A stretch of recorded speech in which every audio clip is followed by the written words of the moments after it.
Media మిత్రులకి నమస్కారం. ఏదైతే ఏప్రిల్ 6వ తారీఖున పెద్ద దస్తగీర్ హత్య ఉదంతం రాష్ట్రంలో ప్రజల్లో ఒక పెద్ద చర్చగా మారింది. వైఎస్ఆర్సీపీ సానుభూతిపరుడై నాయకులకు దగ్గరగా ఉండే పెద్ద దస్తగీర్ హత్య ఎందుకు జరిగింది, జరగవలసిన అఘాయిత్యం ఎందుకు వచ్చింది అనేది ఈనాడు ప్రజల్లో ఒక ప్రశ్నగా మిగిలింది.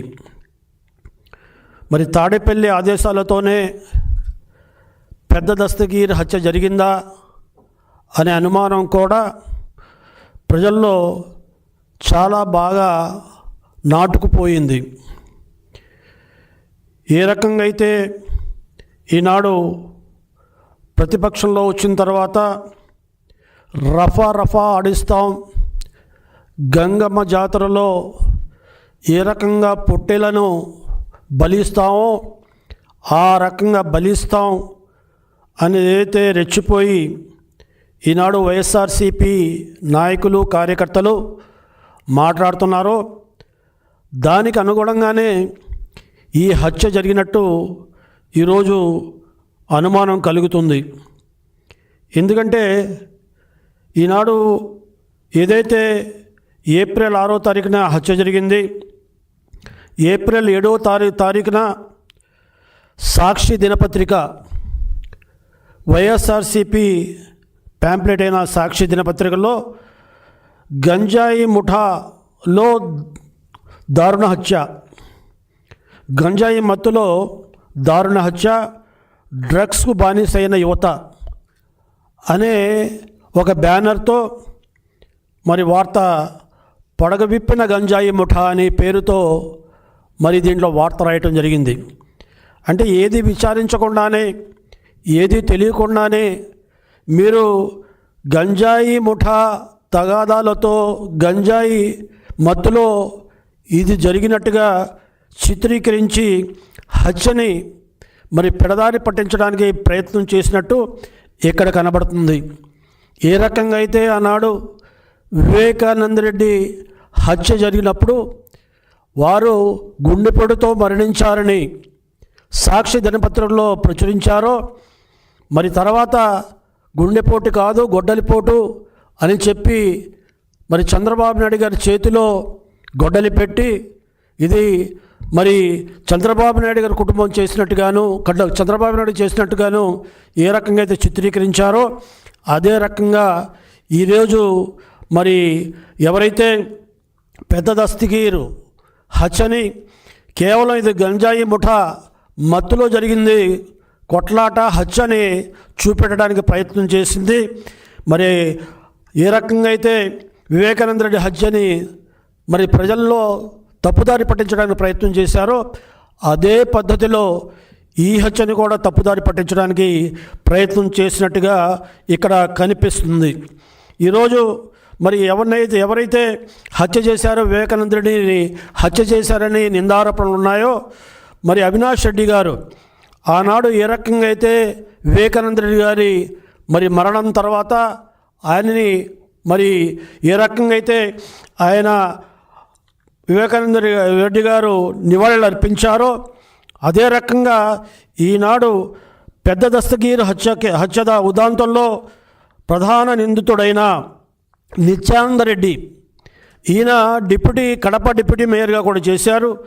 ఈయన ఎక్కడైతే మార్చురికి రావటం అక్కడ పెద్ద దస్తగీర్ మరి శవం దగ్గర కన్నీళ్లు పెట్టుకుని నటించిన ఉదంతం ఈరోజు ఆస్కార్ అవార్డు కూడా పొందే పరిస్థితి ఉన్న నటనని ఈ సందర్భంగా మనం చేస్తున్నా.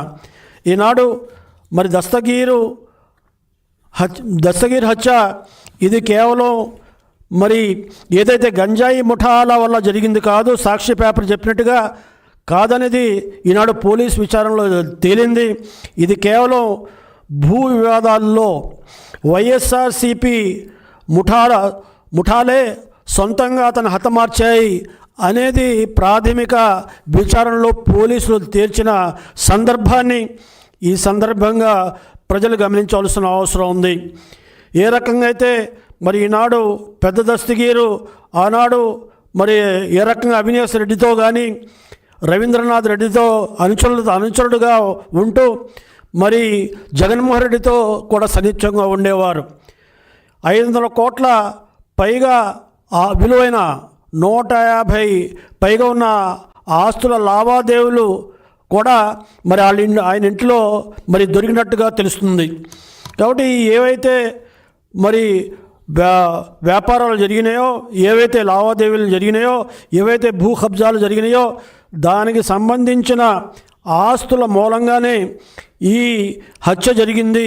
ఈయన అడ్డంకుగా ఉంటున్నాడనే ఉద్దేశంతోనే ఆయన హతమార్చారనే విషయం ఇక్కడ మరి రుజువు అవుతుంది.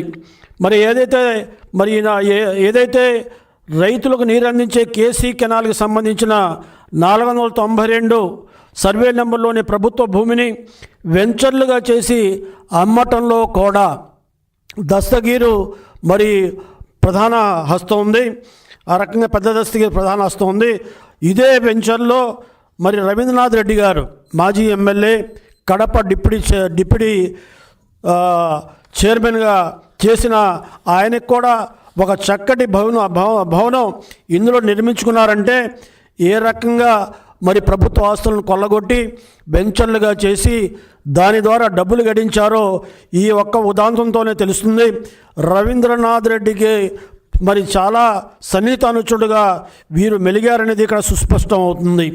కాబట్టి ఏవైతే లావాదేవీలు జరిగినాయో మరి ఆ లావాదేవీల్లో ఈయన అడ్డంకుగా ఉన్నాడు, ఆ లావాదేవీలకు సంబంధించిన వ్యవహారంలో ఇతను కలిసి రావట్లేదు అనే ఉద్దేశంతోనే ఈనాడు 150కు పైగా దస్తావేజులు ఏవైతే ఈనాడు పెద్ద దస్తగిరి ఇంట్లో దొరికినాయో 500 కోట్ల విలువ చేసే మరి ఆస్తుల యొక్క దస్తావేజులని సమాచారం తెలుస్తుంది. కాబట్టి ఇవన్నీ కీలకమై ఆ ఆస్తులు మరి వాళ్ళు రాబట్టుకోవడానికి అడ్డుగా ఉన్న దస్తగిరిని ఈ రకంగా హత్య చేసి ఉంటారనే విషయాన్ని ఈనాడు ప్రజల్లో చర్చగా ఉందనే విషయాన్ని ఈ సందర్భంగా గమనించాలి. ఇది వైఎస్ఆర్సీపీ అనుసరిస్తున్న మరి మర్డర్ల ప్రక్రియ. ఇది వైఎస్ వివేకానంద రెడ్డి గారిని హత్య చేయటం, ఆయన కేవలం అడ్డంకుగా ఉన్నాడు, అధికారానికి ఇబ్బంది కలిగిస్తున్నాడు, పార్టీకి ఇబ్బంది కలిగిస్తున్నాడు అనే ఉద్దేశంతో మరి ఏ ఉద్దేశంతో ఆనాడు హత్య చేశారో మనందరికీ తెలుసు. ఆ రకంగా ఆయన అడ్డంకు తొలగించుకోవడానికి ఆ రోజు వారి కుటుంబ సభ్యులే దీనిలో పాల్పడ్డారనేది సిబిఐలో ప్రధానంగా వస్తున్న విషయాలు. ఇది ఈనాడు మరి వైఎస్ఆర్సీపీ యొక్క మరి నైజం అనేది విషయాన్ని కూడా సందర్భంగా గమనించాలి. కాబట్టి అధికారం కోసం, ధనం కోసం కుటుంబ సభ్యులనే కాకుండా పార్టీకి సంబంధించిన నాయకులని, కార్యకర్తలను కూడా హతమారుస్తారనేది ఈ పెద్ద దస్తగీరు ఉదాంతం వల్ల మనకు అర్థమవుతుంది.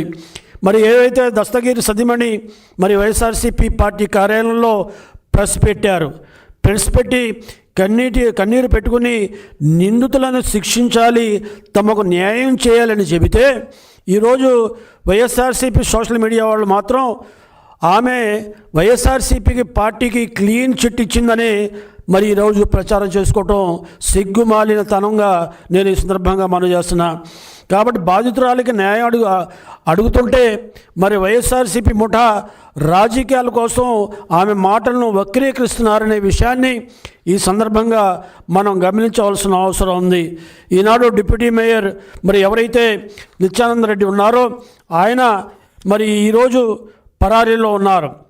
అందరూ దొరికారు కానీ నిత్యానందరెడ్డి మరి ప్రధాన నిందితుడు మరి పరారీలో ఉన్నాడు.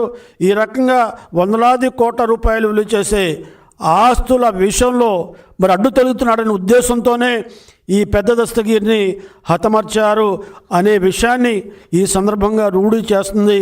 కాబట్టి ఇటువంటి హత్యా రాజకీయాలు మరి సొంత పార్టీ నాయకులనే హతమార్చే ప్రవృత్తి మరి ఉన్న మరి వైఎస్ఆర్సీపీ రేపు ప్రజల యొక్క మాన ప్రాణాలు, ఆస్తులు ఏ రకంగా రక్షించగలుగుతారు? గత 5 సంవత్సరాలుగా మనం చూసాం. ఎన్నో ఇబ్బందులు పడ్డాం. ఈ వైఎస్ఆర్సీపీ మరి ముఠా మరి ఆ ప్రజల ఆస్తులను ఏ రకంగా కైవసం చేసుకున్నారో, ఏ రకంగా మరి ఇబ్బంది పెట్టారో, మరి ప్రాణ మాన ఆస్తులకి మరి నష్టం కలిగించారో మనం చూసాం. ఇప్పుడు కూడా వాళ్ళు అదే పద్ధతిలో ఏ మార్పు రాలేదు. ప్రజలు వాళ్ళని శిక్షించిన 151 స్థానాల నుండి 11 స్థానాలకి తగ్గించి ప్రజలు వారిని ఒక మూల కూర్చోబెట్టినా ఈనాడు ఈ రకమైన అఘత్యాలు, ఈ రకమైన దౌర్జన్యాలు, ఈ రకమైన హత్యలు పాల్పడుతున్నారంటే వీరి నైజం ఎక్కడా కూడా మారలేదు, వీరు మారరు కూడా అనే పరిస్థితిని కూడా మనం అర్థం చేసుకోవాల్సిన అవసరం ఉంది. అందుకనే ఈరోజు ఎన్నికలు కాకముందే ప్రతిపక్షంలో ఉండి 11 స్థానాలు గెలిచిన వాళ్ళే ఈనాడు మరి తెలుగుదేశం పార్టీని భయపెట్టాలనుకుంటున్నారు, ఎన్డీఏ కూటమిని భయపెట్టాలనుకుంటున్నారు, ప్రజలను కూడా భయపెట్టాలనుకుంటున్నారు. అందుకని మళ్ళీ మేము వస్తాం, రఫా ఆడిస్తాం. గంగమ్మ జాతరలో పొట్టేలను ఏ రకంగా అయితే బలిస్తారో ఆ రకంగా ఒక్కొక్కరి తలలు నలుగుతాం అన్నట్టుగా వాళ్ళు ఈరోజు మాట్లాడుతున్నారంటే ఏ రకమైన దుర్విధానం, ఒక దుష్ట విధానం, ఒక దౌర్జన్యపూరితమైన ఆలోచన ఈనాడు ఈ వైఎస్ఆర్సీపీ పార్టీకి ఉందో ఈనాడు మనకు అర్థమవుతుంది. దస్తగీర్ అనే వ్యక్తి ఏ పార్టీ కోసం, ఏ నాయకుల కోసం అతను పనిచేశాడో, ఏ నాయకులను డబ్బులు సంపాదించడానికి భూములు ఆక్రమించి భూ కబ్జాలు చేసి మరి భూములు మరి అడ్డంగా మరి వాళ్ళకి సంపాదించి పెట్టాడో అటువంటి వాడికే హత్య చేసి ఇక్కడ ఈహలోకం నుండి ఆయనకి పంపించేశారంటే ఇంకా సామాన్య ప్రజలకి ఏ రక్షణ ఈ వైఎస్ఆర్సీపీ కలిగిస్తుందో ప్రజలు ఒకసారి గమనించాలి. కాబట్టి ఈ రాష్ట్రం శాంతియుతంగా సోదర భావంతో మరి అందరూ కూడా మాన ప్రాణ ఆస్తుల సంరక్షణ కలిగే విధానం ఉండాలి. అంటే ఈనాడు ఏదైతే ప్రభుత్వం ఈనాడు చంద్రబాబు నాయుడు గారి నాయకత్వంలో ఉందో ఈనాడు ఇటువంటి శక్తుల్ని మరి ఒకటి వేళతో లాగి పడేసి చట్టబద్ధంగా మరి గట్టి చర్యలు తీసుకుని ఈ రౌడీజాన్ని, ఫ్రాక్షిజాన్ని మరి ఏ రకంగా అయితే ప్రాణాలతో ఆడుకునే ఈ విధానాన్ని స్వస్తి పలకడానికి గట్టి చర్యలు పూనుకునే పరిస్థితుల్లో ఈనాడు ఈ ప్రభుత్వం ఉంది. రాబోయే రోజుల్లో ఇటువంటి శక్తుల్ని మరి ఎక్కడా కూడా ఎదగకుండా వాళ్ళ మీద ప్రభుత్వపరంగా, చట్టపరంగా మరి కఠినమైన చర్యలు తీసుకోబోతుంది ఈ ప్రభుత్వాన్ని ఈ సందర్భంగా మనం చేస్తూ సెలవు తీసుకున్నాం.